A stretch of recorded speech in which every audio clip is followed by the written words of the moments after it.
राविंद्रजीत सिंह जी जिंदाबाद, जिंदाबाद, जिंदाबाद। राविंद्रजीत सिंह जी जिंदाबाद, जिंदाबाद। महेंद्र ढोई लोकसभा से चुनाव लड़ रहे चौधरी धर्मवीर सिंह का समर्थन करने के लिए इंद्रजीत सिंह पहुंच चुके हैं। इंद्रजीत सिंह जी जिंदाबाद, हरियाणा के इंद्रजीत सिंह जी, हमारी आसमान चारों पहचान की लड़ते हुए दिखाई दे रहे हैं। पंचम जी हमारे बीच में देखिए राव इंद्रजीत सिंह हम सब कर रहे थे। ऐसे रिपोर्ट आपको भारत सरकार में मंत्री, बीजेपी के नेता दक्षिण हरियाणा का सदैव पक्ष रखने वाले बहुत ही आदरणीय राव इंद्रजीत सिंह जी पहुंच चुके हैं। एक बार जोरदार तालियां बजाकर राव साहब का स्वागत अभिनंदन आप सब करें। मेरा निवेदन है, मंच की व्यवस्था को बनाए रखेंगे, मंच पर किसी प्रकार की असुविधा न हो। राव इंद्रजीत सिंह जी जिंदाबाद, जिंदाबाद, जिंदाबाद। राव इंद्रजीत सिंह जी जिंदाबाद, जिंदाबाद, जिंदाबाद। चौधरी धर्मवीर सिंह जी जिंदाबाद, जिंदाबाद, जिंदाबाद। हमारे बीच में हरियाणा सरकार में मंत्री डॉक्टर बनवारी लाल जी पहुंचे हैं, उनका भी यहाँ पहुंचने पर हम हार्दिक स्वागत करते हैं, अभिनंदन करते हैं।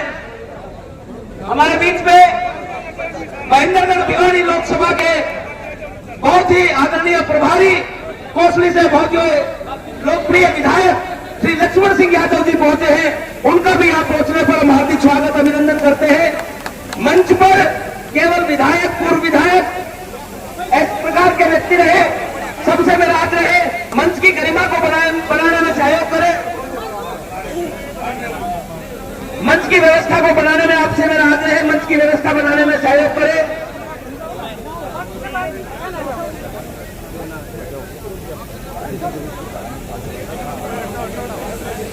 मंच खाली कर दे, मंच की व्यवस्था बनाने में सहयोग करें। जितने महानुभाव मंच के पीछे खड़े हैं, सबसे मेरा आग्रह है मंच को खाली कर दे।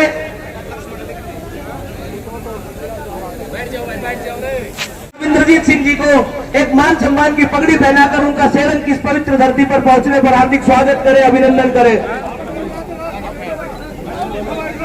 करूंगा सेवन की पंचायत से, ग्राम पंचायत से कि आप सभी आए और माननीय राव इंद्रजीत सिंह जी का पगड़ी पहनाकर स्वागत करें।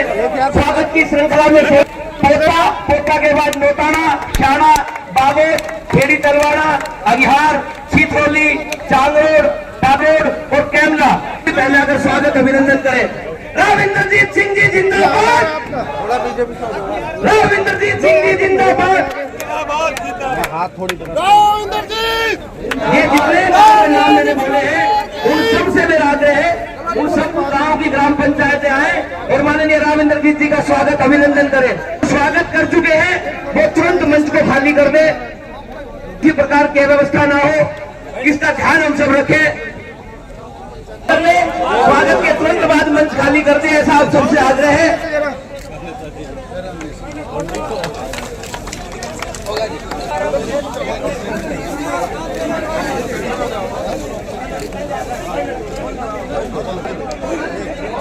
मुन्नू भाई थोड़ा सा आ जाओ भाई, आ जाओ, आ जाओ, चलते जाओ, चलते।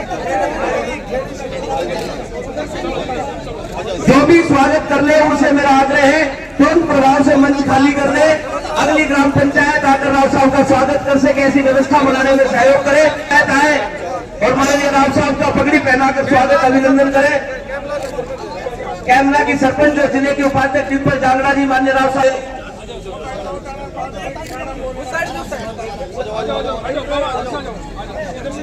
अब शाना की ग्राम पंचायत से मेरा आग्रह है कि आप सब साथी आए और माननीय राव साहब स्वागत अभिनंदन करें। शाना माननीय राव साहब का स्वागत अभिनंदन कर रही है। सेलन से धर्मपाल, सत्यपाल जी, जगदीश जी, वजीर साहब, ओम प्रकाश जी, गोमला ग्राम पंचायत से राम सिंह जी सरपंच माननीय राव साहब का पट्टी पहनाकर स्वागत कर रहे हैं।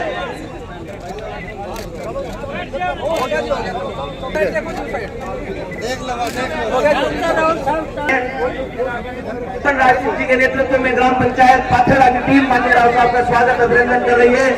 इनके बाद झाड़ली ग्राम पंचायत माननीय राव साहब का पगड़ी अभिनंदन करेगी।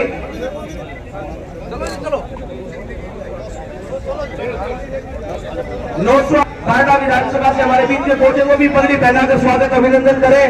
ग्राम पंचायत धानी बिरण से चलकर हमारे बीच में महानुभाव पहुंचे, उन सबसे भी मेरा आग्रह है कि आप आए और माननीय राव साहब का पगड़ी पहनाकर स्वागत अभिनंदन करें। कर रही है जिसका नाम मैंने बोला है, अगर कोई बच गया है तो शीघ्रता से बच पाए। अगिहार ग्राम पंचायत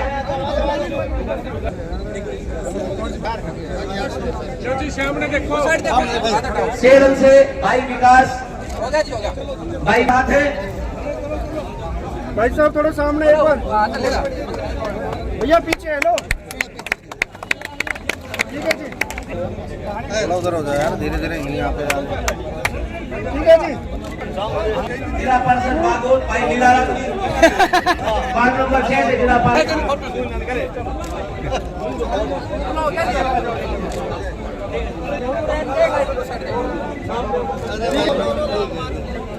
नरगढ़ा पास की ग्राम पंचायत माननीय राव साहब का पगड़ी पहनाकर स्वागत अभिनंदन कर रही है। इधर आओ आगे। स्वागत की श्रृंखला को हम आगे बढ़ाते हुए मैं अतर सिंह जी मंडल अध्यक्ष कि आप सब आए और माननीय बनवारी लाल जी करें जो अरे भाई साहब, हाँ जी सामने। ठीक है साहब। बहुत ही लोकप्रिय विधायक लक्ष्मण सिंह यादव जी का पगड़ी पहनाकर स्वागत। आदरणीय जिलाध्यक्ष श्री सीताराम जी, श्री दयाराम यादव जी के स्वागत के लिए विजय पारात मातृशक्ति एक साथ थोड़ा सा दो, जगह दो। हमारे बीच में कर्मचारी प्रकोष्ठ के प्रदेश संयोजक विद्यानंद लांबा जी हैं, उनके स्वागत करने के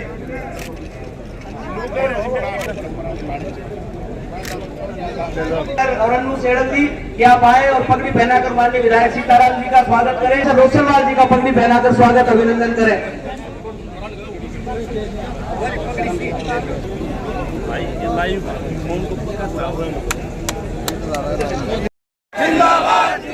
जी जी जिंदाबाद। बहुत बहुत धन्यवाद। आज इस चुनावी जनसभा में हमें मार्गदर्शन राव साहब देंगे और हम इनकी बातों को सुनने के लिए आए। मैं तो आपसे यही निवेदन करने आया हूँ कि आने वाले 25 तारीख को कमल के फूल के सामने का बटन दबाकर हमारे भारतीय जनता पार्टी के उम्मीदवार चौधरी धर्मवीर सिंह जी को भारी बहुमत से जिताने का काम करें, जिससे हमारे राव इंद्रजीत सिंह जी के और प्रधानमंत्री नरेंद्र मोदी जी के हाथ मजबूत करने का हम काम करें। तो मेरा आपसे सभी से निवेदन और आग्रह है कि आने वाले 25 तारीख को भारी बहुमत से चौधरी धर्मवीर सिंह जी को जिताने का काम करें। आपका बहुत बहुत धन्यवाद। जय हिंद, जय भारत, नमस्कार। केंद्र सरकार में ईमानदारी के प्रति आदरणीय राव इंद्रजीत सिंह जी, स्टेज पर बैठे डॉक्टर बनवारी लाल जी, सीताराम यादव जी, बहन संतोष जी, सारी की सारी सरकारी प्रतीत होता है कि आने वाले समय में आप राव इंद्रजीत जी को किस प्रकार का नेता बनाना चाहते हो। जब कभी भी हरियाणा प्रदेश में भारतीय जनता पार्टी की सरकार आज से 10 साल पहले बनी, प्रदेश के कई चुनाव मैंने विधानसभाओं के देखे हैं। जब किसी भी पार्टी की सरकार बनती है तो वो केवल और केवल राव इंद्रजीत के कहने पर दक्षिणी हरियाणा की जब सारी सीटें आती हैं तभी वो सरकार बनती है। वो एक अलग बात है कि सरकार बनने के बाद कुछ लोग इस सीट को कहीं और ले जाते हैं। ये आपने भी देखा, हमने भी देखा। मुझे कांग्रेस की भी बात याद है, जब एक बहुत बड़ी रैली माननीय राव साहब के अध्यक्षता में रेवाड़ी में की और ये फैसला लिया गया था कि जब चुनाव होंगे 2004-5 में तो हमारे मुखिया, प्रदेश के मुखिया राव इंद्रजीत बनेंगे। लेकिन हमारे में से कुछ एक आदमियों ने पीठ में छुरा घोंपकर वो सत्ता किसी और को दिलवा दी। लेकिन इसके बावजूद आप देखते होंगे आज जिस प्रकार से 10 साल से माननीय राव इंद्रजीत सिंह जी, इस देश के प्रधानमंत्री जी ने इस देश को एक ऐसा विभाग दिया है जिसको हम योजनाएं बनाते हैं देश के अंदर। और योजनाएं क्या होती हैं कि देश में सड़कों का जाल कैसे बिछाना है, रेलवे को और ज्यादा मजबूती कैसे देनी है। ओम प्रकाश यादव जी का भी, हमारे जो पूर्व मंत्री उनका भी बहुत बहुत स्वागत। इस देश का मूलभूत ढांचा बदलकर इस देश को आगे कैसे बढ़ाना है। माननीय प्रधानमंत्री जी ने वो महकमा राव साहब को इसलिए दिया ताकि ये देश खोज के नाम पर भी, जहां चारों तरफ से केवल बजट था 1.5 लाख करोड़ का पिछली कांग्रेस की सरकारों में, आज इन्होंने 4.5 लाख करोड़ रुपए का बजट बढ़ाया ताकि देश सुरक्षित हो, अच्छे हथियार हो, अच्छी सड़कें हो। यही नहीं, देश के अंदर पानी आखिरी छोर तक पहुंचे, तालाबों को खोद के वाटर रिचार्ज हो। केवल हरियाणा प्रदेश में नहीं बल्कि सारे देश में ये किसी ने योजना बनाई तो राव इंद्रजीत ने बनाई और प्रधानमंत्री जी ने उसको लागू किया। वरना इसी हरियाणा में तो नहर का पानी था जिसके ऊपर इतना इंफ्रास्ट्रक्चर, दोबारा नहरें बनाने का काम शुरू करवाया, पंप हाउस बदलवाए, ये सोच के कि दक्षिणी हरियाणा भी प्यासा ना रह जाए। वरना यही पानी केवल एक इलाके में जाता था, वहां की जमीन खराब हो जाए लेकिन हमें पानी देना उनको मंजूर नहीं था। माननीय राव इंद्रजीत जी ने एक नीति आयोग को की सिफारिश करी कि ये नौकरियों में जो भेदभाव है सारे देश में ये बहुत गलत है। कुछ एक प्रदेश की सरकारें इंटरव्यू के नाम पर अपने क्षेत्र में नौकरियां लगाते हैं, इनकी एक कलम की रिकमेंडेशन से आज वो इंटरव्यू सिस्टम खत्म, और उसके बाद हजारों हजार नौकरियां हमारी सबसे ज्यादा लगने लगी। केवल एक ही बात नहीं, आप जिस प्रकार से योजनाओं को आगे बढ़ाने के लिए जिस प्रकार से आप रिकमेंड करते हो और माननीय प्रधानमंत्री जी इस बात को आगे लेके जाते हैं, ये ठीक कह रहे थे अभी डॉक्टर बनवारी लाल जी कि संविधान को बदलने के लिए 400 सीट मांग रहे हैं। ये संविधान बदलने की बात नहीं, अमेंडमेंट हमेशा होती रही है, आज से नहीं पहले से होती रही है। शायद 150 के करीब अमेंडमेंट सन 52 से लेकर आज तक सुधारीकरण हुआ है। इस बात की अमेंडमेंट चाहिए, वो इस बात की है कि जिस प्रकार 3 तलाक की अमेंडमेंट की थी, हमें आज एक अमेंडमेंट की और जरूरत है, वो है जनसंख्या को बराबर करने का। एक धर्म में तो 4-4 शादियां और एक धर्म में एक शादी, ये अमेंडमेंट सबसे जरूरी है। उसके लिए 400 सीटों की बात होती है कि संविधान की जो असल चीज है उसकी तरफ लेके जाते हैं। कर्नाटक में कांग्रेस की सरकार है, वहां पर ओबीसी की रिजर्वेशन है सारे देश में, वहां पर भी है, और कांग्रेस क्या करती है, उस ओबीसी के अंदर शब्द डाल देते हैं मुस्लिम। अरे हमारे धोबी, नाई, तेली, मेव ये तो पहले से ओबीसी में है, क्या 18 करोड़ आदमियों को सारी ओबीसी में डालोगे आप? और नाम लेते हैं कुछ दूसरी बातों का। इसलिए ये जो चुनाव है, ये चुनाव देश की सरकार किसको हाथ में देनी है, इस बात का चुनाव है। आपका एक एक वोट देश की प्रधानमंत्री बनाएगा, देश का प्रधानमंत्री।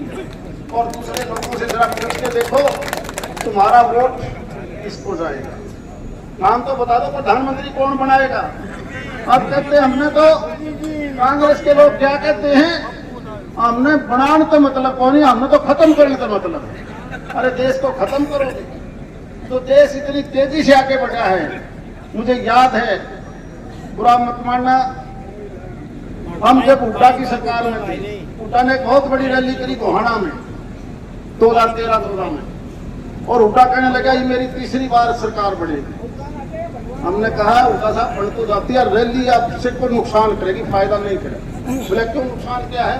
मैंने कहा सारे हरियाणा से आदमी आए, पलवल से भी आए, सिरसा से भी आए, महेंद्रगढ़ से भी आए, और आगे देखा तो सारा पीसा ला दिया रोहतक में, बाकी तो सड़क टूटी पड़ी है, लोग लाके डाल दे पीसा तो गया। यहाँ नौकरी हो, डेवलपमेंट हो, पानी हो, और हमारे कुछ साथी सिर्फ अपने निजी स्वार्थ के लिए उसको दोबारा से प्रस्तुत करना चाहते हैं। ये सरकार यहाँ की नहीं, ये सरकार वहां चली जाए, लेकिन आप और हम केवल एक ही आस में बैठे हैं कि एक ऐसा समय आएगा कि ये सरकार हरियाणा की हमारी हो, हमारी हो, हमारी हो। बहुत बहुत धन्यवाद।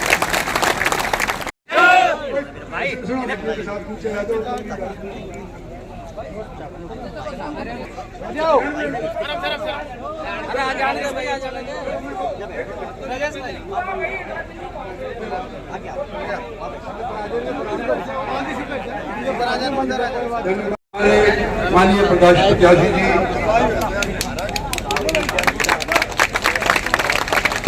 हमारे यहाँ के एमएलए साहब सीताराम जी, हमारे यहाँ के इंचार्ज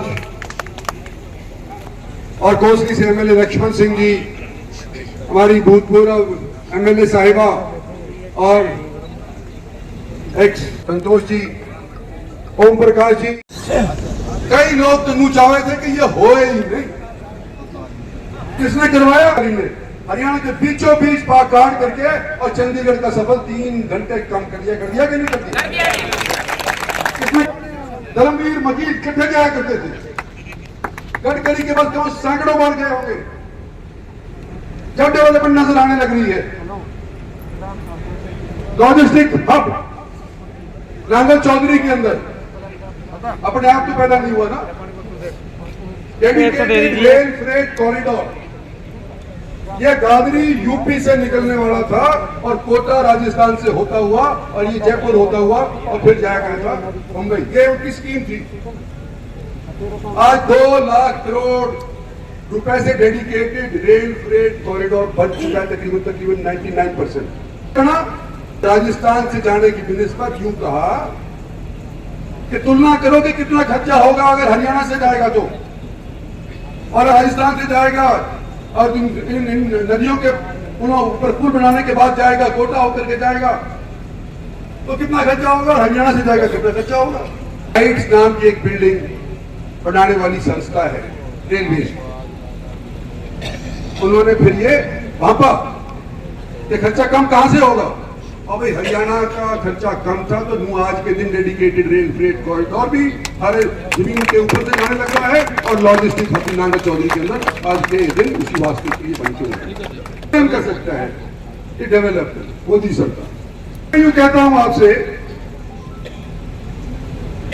एम्स तो अभी हाँ हाल ही के अंदर हुई है।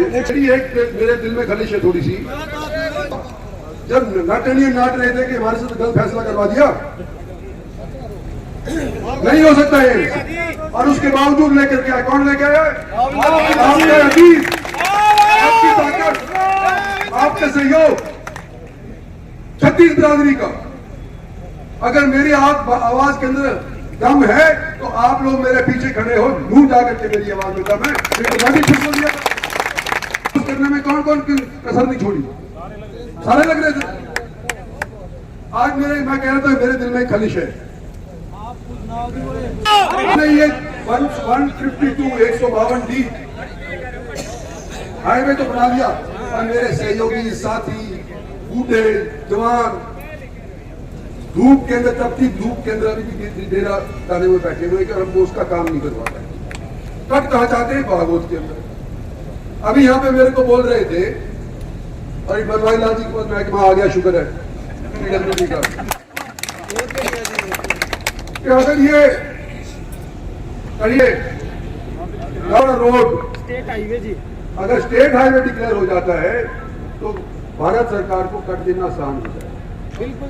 पता नहीं मुझे होगा कि नहीं होगा, आसान होगा कि नहीं होगा, लेकिन ये हम कहते हैं कि हो जाएगा। जो धरने पे बैठे नहीं कह रहे मेरे जी, अगर चेक करो, अगर ये हो जाता तो बहुत बढ़िया, और नहीं होता तो भी करवाएंगे भाई। और दिन के तुम्हारा वहां बैठने का तुम्हारे को नुकसान नहीं होगा। रविंद्रजीत सिंह जिंदाबाद।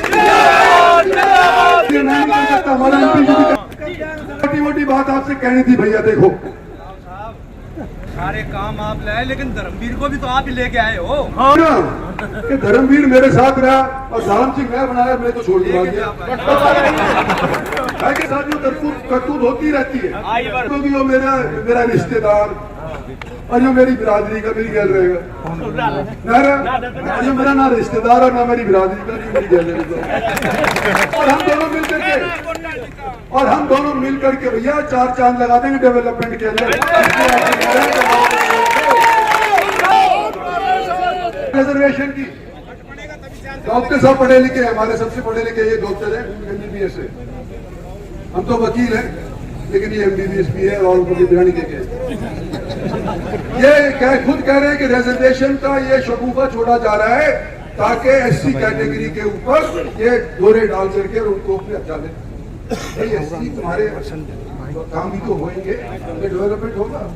आज क्या चाहते हैं कि देश का 36 बिरादरी का डेवलपमेंट और भाई तो इंफ्रास्ट्रक्चर बने। छोटा आदमी के कैसा और जिस तरह से जिस रफ्तार से आज के दिन हमारी और आपका देश प्रोग्रेस कर रहा है, हो सकता है कि सन 47 के अंदर, यानी कि 2047 के अंदर 100 वर्ष पूरे हो जाएंगे आजादी के, तो उसके बाद भारत एक विकसित देश बन जाए।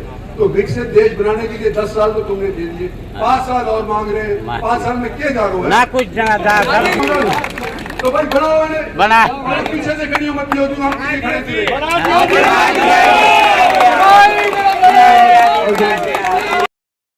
लोकसभा के दौरे पर है तो कहाँ का और कौन कौन से गांव के देखो, आज तो मेरा फिलहाल सेलम के अंदर है, फिर कनीना में है, दोंगड़ा अहीर में, रटेली में है। तो 4 जगह हम मीटिंग कर रहे हैं। एक भरम फैला दिया गया था कि इंद्रजीत सिंह जानबूझ करके 4 तारीख को धर्मवीर के पर्चे के दाखिले के टाइम के ऊपर नहीं आया, तो वो क्लियर करने के लिए आया हूँ। और ये मेरा पुराना हल्का रहा है, यहाँ के लोगों ने मुझे बड़ा सराहा है। मैंने उनसे निवेदन किया है कि मेरी पार्टी का सहयोग करो, मोदी जी का सहयोग करो और यहाँ से धर्मवीर सिंह को जिताओ। तो मैं उम्मीद करता हूँ कि लोग हमारा साथ दें। कांग्रेस महंगाई, बेरोजगारी और अग्निवीर को लेकर